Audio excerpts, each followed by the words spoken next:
عليكم ورحمة الله تعالى وبركاته. halkan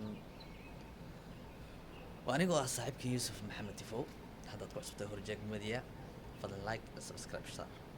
haddaba maxaa ka run ah maxaase ka been ah masajiriya in dhagax weyn oo kusoo dhici doono dunidan insha Allah mar dhow sida aan ka warqabno bisha April dhawaan ay ahayd markii hay'adda saadaasha hawada NASA loo yaqaano fadhigeedu yahay ugu weyn saldhigyada cirka ay ku leeyihiin caalamku ay ku tartamayaan waana xilli lagu tartamayo saldhigga ciidamada cirka iyo adduunka tiknoolajiyada ayaa hay'adda NASA ee dalka Mareykanka waxay soo saartay in dhawaan oo ku soo dhici doono dhamaadka bisha April dhagax weyn kaasoo meerayaasha caalamka ay sheegaan eegana qaar ka mid ah hay'adaha kale ee la loolamaya qaasatan hay'adda laga leeyahay dalka Ruushka in dhagaxaasi ay asigana ay shaacisay hase ahaatee hay'adda NASA oo wax cad ayaa waxay sheegtay in dhawaan oo dhagaxaasi soo gaari doona dhamaadka bisha April taasoo ku soo wajahan bisha Ramadaan. hay'adda NASA ayaa waxay sheegtay in dhagaxaasi uu wato kula diran kaasoo dhawaanba la arki doono qaasatan wadamada Carabeed Saudi Arabia ay noqon doonto wadamada ugu horeeya arki doona dhagaxaas.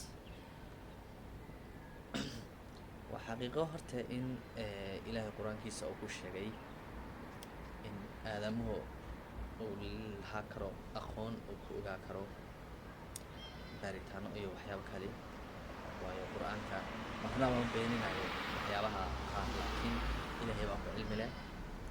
Ilaahay wuxuu ka bedeli karaa say ku dhacayaan haddana Ilaahay aadamihiisa wuxuu ogolaaday inay ogaa karaan waxyaabo badan hase ahaatee waxaa la sheegay dhagaxaas inuu ku fadhiiso doono xajmigiisa oo aad u weyn yahay wadamo badan ama dhulka xajmi aad u weyn sida la sheegay weli baaritaano ma caddayn meelaha ku dhici doono iyo wadamada ku dhici doono laakiin already sala saadashay ayaa waxaa la sheegay wadamada loo yaqaano qaaradaha Yurub ama Latin America waxaase jira haddana asigana dhagax kale oo la soo ogaaday intii kaas lagu mashquulsanay dhagax kale oo dahab ka samaysan kaasoo sheegeen weliba sawirro uu ka soo qaaday hay'addan yiraahdo NASA laftarkeeda dhagaxani waxa uu aad iyo aad u qiimo dhimi doona waa leeyahay ama dhaqaalahooda dhulka la geli doona hay'adaha already maadooyinka dahabiga ay u kaydsanayeen haddii ay soo gasho in dhulka la soo dhigo already wadamada isku dayay oo ka citimay oo tartan u galay siday ku sameeyeen Ruushka, China iyo Mareykanka iyo wadamo kale lama oga xaqiiqada dhabta laakiin Ilaahay baa ku cilmi leh. laakiin arrintaas waxaa loo baahan yahay inaan ku sameyno la socono caalamka intiisa kale hase ahaatee say noqon doonto Ilaahay baa og. waxaan idinka codsanayaa fadlan channelka Horjeeg Media muuqaalkan idin soo gaaro warbixino kale ayaan idin soo wadaa weli aan ugu talagelin muuqaalka inaan duubo laakiin hadda si kedisa ayay igu noqotay. fadlan subscribe hala saaro waa walaalkiin Yuusuf Maxamed social warbixino kale oo documentary ah jiro oo qaar yihiin ay noqon doonaan haddii alla ka raali noqdo kuwa documentary oo hay'ad caalami iyo xuquuq ku saabsan laakiin insha Allah waxaan idinka rajaynayaa in markaad aragtaan barnaamijkaas haddii alla yiraahdo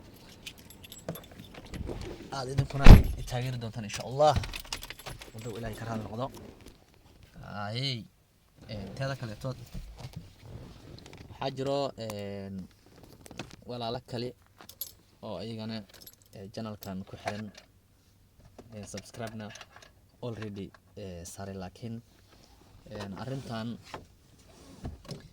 weli howlo kale ayaan ku mashquulsanay, ma howlgelin. Laakiin videogan waa video tijaaba oo markii ugu horeysay oo muuqaal keeyaa la soo geliyo videoga.